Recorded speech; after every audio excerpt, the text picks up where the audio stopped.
तो चलिए अब ये तय माना जाएगा कि कांग्रेस अकेले चुनाव लड़ेगी, यानी लालू प्रसाद यादव के ऊपर कांग्रेस को बिल्कुल भरोसा नहीं है और ये भरोसा लालू प्रसाद यादव ने खुद तोड़ा है। जिस तरीके से कांग्रेस ने इनके ऊपर भरोसा किया कि चलिए सीट बंटवारा आप ही करिएगा, सब कुछ सीट शेयरिंग किस तरीके से होगा वो आप ही सुलझाइएगा, लेकिन लालू प्रसाद यादव ने क्या किया, लगातार अपने उम्मीदवारों के नामों की घोषणा वो करते रहे, कांग्रेस चुपचाप जो है ये देखते रहा। यही चीज 2020 के विधानसभा चुनाव में हुआ था, जब लालू प्रसाद यादव अपने उम्मीदवारों के नामों की घोषणा कर रहे थे, तेजस्वी यादव अपने उम्मीदवार उतार रहे थे, कांग्रेस को यह तक पता नहीं था कि उनके उम्मीदवारों को कहां से उतारना है।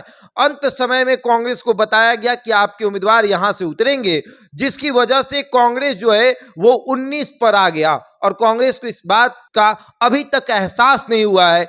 इसके पीछे एक और कारण है कि कांग्रेस के जो बिहार के अध्यक्ष हैं उनको लालू प्रसाद यादव ने राज्यसभा भेज दिया है और वो उसका एहसान का बदला कांग्रेस को बर्बाद करके चुकाना चाहते हैं। मतलब ये तय माना जा रहा है। अब देखिए ना, लोकसभा चुनाव सर पे है, तारीखों का ऐलान हो चुका है, 7 चरणों में चुनाव होने वाले। औरंगाबाद पहले चरण में पड़ रहा था, राजद ने वहां से अपने उम्मीदवार उतार दिए। राजद को लगा कि नहीं भैया, औरंगाबाद मतलब राजद वहां से खूंटा ठोकेगा और एक ऐसे उम्मीदवार जो कि जेडीयू से चल कर आए और राजद के साथ आए उनको अपना उम्मीदवार बना दिया गया।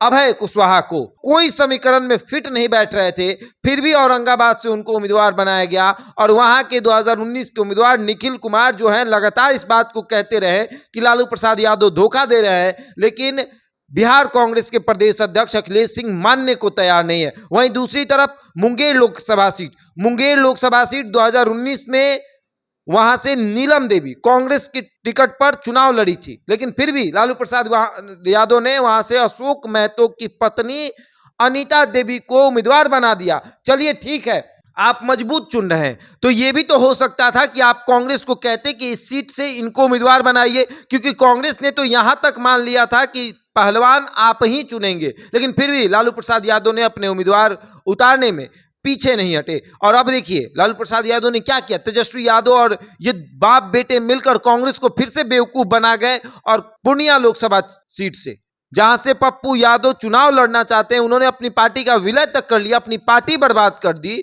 वहां से बीमा भारती को उम्मीदवार बना दिया गया और ये किस दिन बनाया गया था, ये उसी दिन बना दिया गया था जिस दिन बीमा भारती ने राजद की सदस्यता ली थी, लेकिन फिर भी इस बात को दबाए रखा गया और अब बीमा भारती ने उस फोटो को सोशल मीडिया पर डालकर यह बता दिया कि हमको सिंबल मिल गया है, जिसको जो करना है कर ले। अब क्या होगा, अब समझ लीजिए कि फाइनली कांग्रेस इस बात को समझेगी, प्रदेश अध्यक्ष को फटकार लगाएगी कि आपकी वजह से लगातार का नुकसान हो रहा है, अब हम अकेले चुनाव लड़ेंगे। और अगर कांग्रेस अकेले चुनाव लड़ती है तो बिहार में कांग्रेस मजबूत होगी, क्योंकि उसके कार्यकर्ताओं में एक अलग जोश आएगा। आगे देखिए क्या होता है। बहरहाल इस खबर में इतना ही, मेरे हमारे साथ और देखते रहें द इंडिया टॉप।